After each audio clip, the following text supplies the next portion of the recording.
దేవుని పరిశుద్ధమైన నామానికి స్తోత్రం కలుగును గాక. ఈ యొక్క వీడియో ద్వారా నా మాటలు వింటున్న మీ అందరికీ కూడా నా హృదయపూర్వకమైనటువంటి వందనాలు తెలియచేస్తూ ఉన్నాను. బాగున్నారా అండి అందరూ?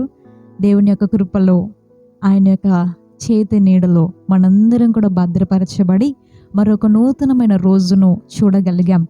ఇది కేవలం దేవుని యొక్క కృప మాత్రమే కనుక సమస్తమైన మహిమ, ఘనత, ప్రభావాలు దేవునికి మాత్రమే కలుగును గాక. ఆమేన్. పరిశుద్ధ గ్రంథంలో నుండి ఈ ఉదయకాలమన్నా ధ్యానం కొరకు ఒక మాటను మనం ఇలా చదువుకుందాం రండి. అపోస్తలుడైన పేతురు గారు రాసినటువంటి మొదటి పత్రిక 2వ అధ్యాయము 19వ వచనాన్ని మనం చదువుకుందాం. ఎవడైనను అన్యాయముగా శ్రమ పొందుచు దేవుని గూర్చిన మనస్సాక్షి కలిగి దుఃఖమును సహించిన ఎడల అది హితమగును. ఇక్కడ అపోస్తలుడైనటువంటి పేతురు గారు ఒక అమూల్యమైనటువంటి మాటను చెబుతున్నారు. అన్యాయముగా ఎవరైనా శ్రమ పొందుతూ ఉంటే ఆ వ్యక్తి దేవుని గూర్చిన మనస్సాక్షి కలిగి దుఃఖము సహించిన ఎడల అది హితమవుతుంది. అన్యాయంగా శ్రమలు పొందుతామంటారా? మన జీవితంలో చాలాసార్లు మనం ఎలాంటి పరిస్థితి ద్వారా వెళ్తూ ఉంటాము అని అంటే అన్యాయముగా శ్రమ పొందుతూ ఉంటాం, అన్యాయముగా దూషింపబడుతూ ఉంటాం, మన ఇన్వాల్వ్మెంటే లేని విషయాలను బట్టి మనం నిందించబడుతూ ఉంటాం, అవమానపరచబడుతూ ఉంటాం. కొన్నిసార్లు అయితే అసలు మనకి ఏమీ తెలీదు, మనం ఏం చేశామో, మనం ఏం మాట్లాడామో, కొత్త కొత్త కథలు అల్లి మరి మన గురించి, మన వెనకాల మనల గురించి తక్కువ చేయాలని, మన పేరుని డ్యామేజ్ చేయాలని చాటింపు వేస్తూ తిరిగే ప్రజల్ని కూడా మనం చూస్తూ ఉంటాం. మనం అనుకుంటాం, అసలు నేను ఎప్పుడు చేయలేదే, ఇలా నేను ఎప్పుడు మాట్లాడలేదే, నేను ఇలా ఎప్పుడు ప్రవర్తించలేదే. కొత్తగా ఏదో ఒక స్టోరీస్ క్రియేట్ చేసి ఎందుకు నా గురించి ఇలా అందరి దగ్గర తప్పుడు ప్రచారాలు చేస్తున్నారు అని అంటే అదొక ఆనందం కొంతమందికి. అంతే, అన్యాయముగా అలా దూషించడం వారికి ఇష్టం, అన్యాయంగా ఒకళ్ళని తక్కువ చేయడం వారికి అలవాటుగా మారిపోయింది. అలాంటి ప్రజలు ఈ లోకంలో చాలామంది ఉన్నారు. విచారకరం ఏంటంటే మన వాళ్ళే, మనతో ఉండే వాళ్ళే ఇలా మన గురించి చెబుతూ చేయడం అనేది ఇంకా విచారకరమైనటువంటి విషయం. కానీ దేవుని బిడ్డలంగా, ఆత్మీయులంగా అన్యాయంగా మనం ఇలాంటి శ్రమలు, గాయములు, అవమానకరమైనటువంటి మాటలు మనం ఎదుర్కొంటున్నప్పుడు మనం చేయాల్సినటువంటి ఒకే ఒక పని ఏంటి అని అంటే ఆ దుఃఖమును మనం సహించిన ఎడల అది మనకి మేలవుతుంది, మనకి మంచిదవుతుంది అని పేతురు గారు చెబుతున్నారు. వాస్తవానికి పేతురు గారు ఈ మాటను పనివారి గురించి చెప్పారు. పనివారులారా, కొంతమంది యజమానులు ముష్కరులుగా ఉంటారు, కొంతమంది యజమానులు దేవుని భయం లేని వారై ఉంటారు, కొంతమంది యజమానులు కఠినంగా ఉంటారు. కానీ వారెలా ఉన్నప్పటికీ కూడా, మీ యజమానులు ఎలాంటి వారైనప్పటికీ కూడా మీరు వారికి లోబడి ఉండండి. ఒకవేళ మీరు చేయని తప్పుకి అన్యాయంగా మీరు శ్రమ పెట్టబడినా కూడా మీరు దేవుని మనస్సాక్షి గలవారై ఆ దుఃఖాన్ని సహిస్తే అది మీకు హితమవుతుంది, మేలవుతుంది, మంచిదవుతుంది అని పేతురు గారు చెబుతూ ఉన్నారు. మన జీవితంలో కూడా ఇలాంటి పరిస్థితులు ఎదుర్కొన్నప్పుడు, చెయ్యని నేరాన్ని బట్టి నిందించబడుతూ, దూషించబడుతూ ఉన్నప్పుడు కృంగిపోకుండా, బాధపడకుండా, డిప్రెషన్లోకి వెళ్ళకుండా ఆ దుఃఖాన్ని బట్టి మనము సంతోషించేవారిగా ఉండాలి, ఆ దుఃఖాన్ని మనం సహించేవారిగా ఉండాలి. ప్రాముఖ్యంగా ఈ అంత్య దినాల్లో మనం చూస్తే దేవుని పక్షంగా నిలబడే ప్రజలకు అనేక శ్రమలు ఎదురవుతూ ఉన్నాయి. దేవుని సంఘానికి, యేసయ్యను నమ్మినటువంటి బిడ్డలకు ఎన్నో దూషణ మాటలు, నిందలు, అవమానములు సమాజంలో అనేకుల ద్వారా ఎదురవ్వడాన్ని మనం చూస్తున్నాం. ఇంతేకాదు, ఇంకా చాలా శ్రమలు ఈ అంత్యకాలంలో మనం చూడవలసి ఉంది. ఇలాంటి పరిస్థితులన్నిటిలో కూడా దేవుని కలిగిన వారంగా మనం ఎలా ఉండాలి అని అంటే ప్రతి దుఃఖమును మనం సహించేవారిగా ఉండాలి. ఎందుకు అలాగానంటే పేతురు గారు చెబుతున్నారు, అది దేవుని గూర్చినటువంటి మనస్సాక్షి. హల్లెలూయా! ఎవరి మనస్సు అంటే అది దేవుని యొక్క మనస్సు. అది దుఃఖమును సహించటం అనేది దేవుని మనస్సు. పౌలు గారు ఫిలిప్పీలకి పత్రికను రాస్తూ అంటారు కదా 2వ అధ్యాయంలో, క్రీస్తు యేసునకు కలిగిన ఈ మనస్సు మీరును కలిగి ఉండండి అని. యేసయ్య యొక్క మనస్సు ఆయన బిడ్డలంగా మనం కూడా కలిగి ఉండాలి అని దేవుని వాక్యం చాలా స్పష్టంగా చెబుతుంది. దేవుని మనస్సు ఆయనకున్నటువంటి గుణలక్షణాల్లో ఒకటి ఏంటి అంటే, ఆయన అన్యాయముగా శ్రమ పట్టబడినా కూడా ఆయన దుఃఖాన్ని సహించారు. శ్రమనంతా ఓర్చారు, ఆయన సహించారు.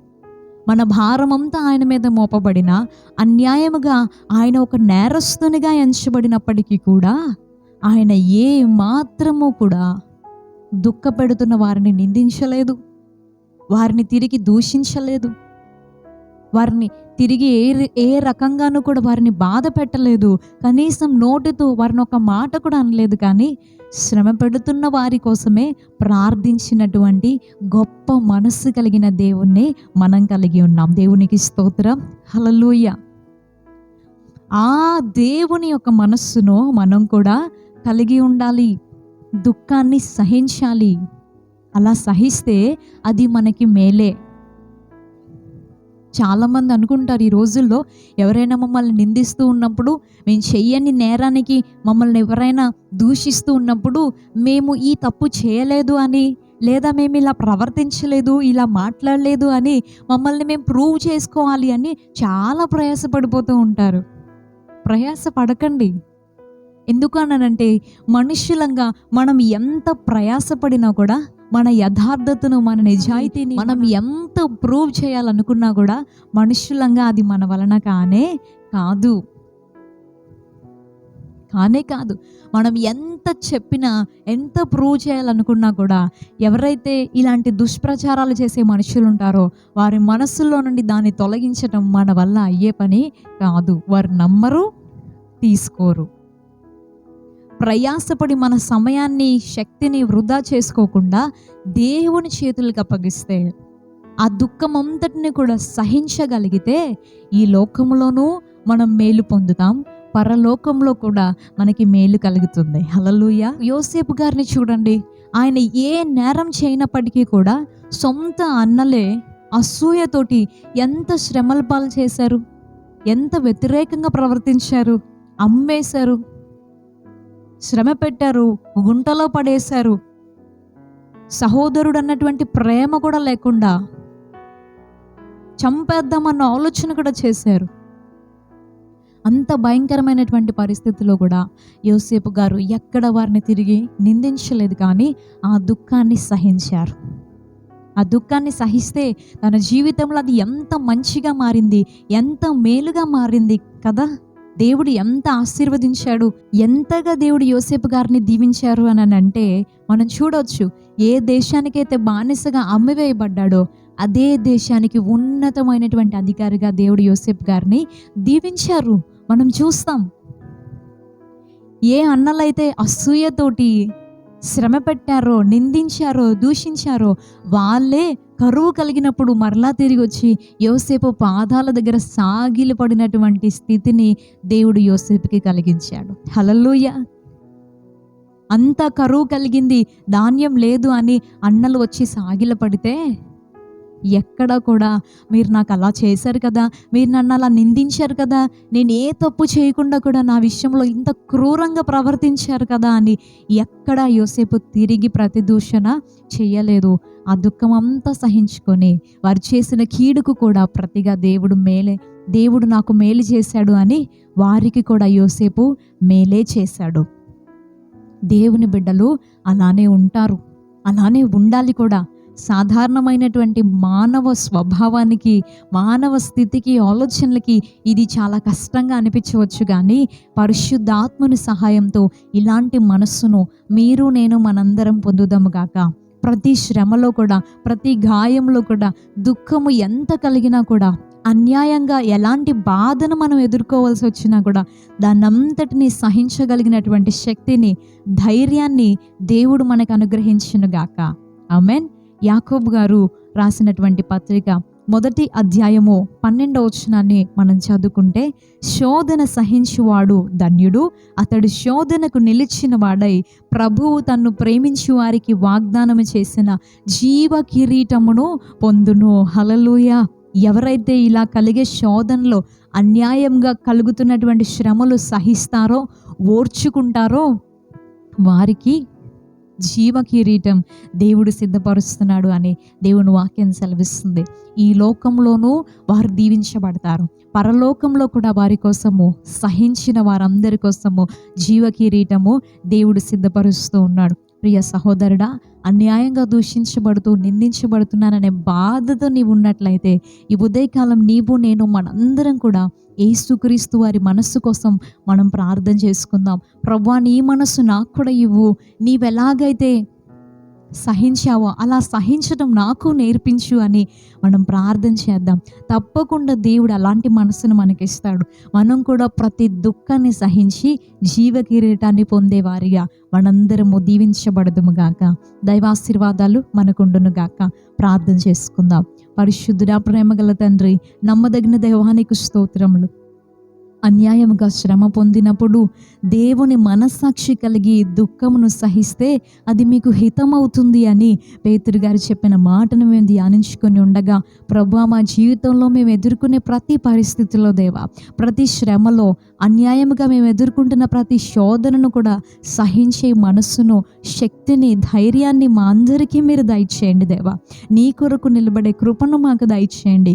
మనుషుల వలె ప్రతిదూషణ చేసేవారిగా, తిరిగి నిందించేవారిగా మేము ఉండకూడదు, కానీ దేవా, కీడుకు కూడా ప్రతిగా మేలు చేసే మనస్సునే మాకిమ్మని మిమ్మల్ని బ్రతిమలాడుతున్నాం దేవా. ఈ వాక్యానుసారమైనటువంటి దీవెన ఈ ఉదయకాల ప్రార్థనలో నాతో ఏకీభవిస్తున్న ప్రతి ఒక్కరికి మీరు దయచేయమని మిమ్మల్ని వేడుకుంటున్నాం తండ్రి.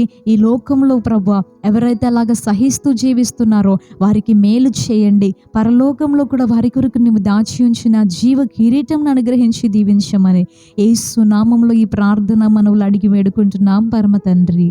Amen, amen. ప్రభు యేసుక్రీస్తు వారి నామంలో మీ అందరికీ మరొకసారి ప్రత్యేక వందనాలు తెలియజేస్తూ ఉన్నాను. రేపు ఉదయం ఇదే సమయానికి మరలా మనం ఉదయకాల మన్నాలో కలుసుకుందాం. అంతవరకు దేవుని మహాకృప మనందరికీ తోడై ఉండును గాక. May God bless you. Thank you so much. Praise the lord.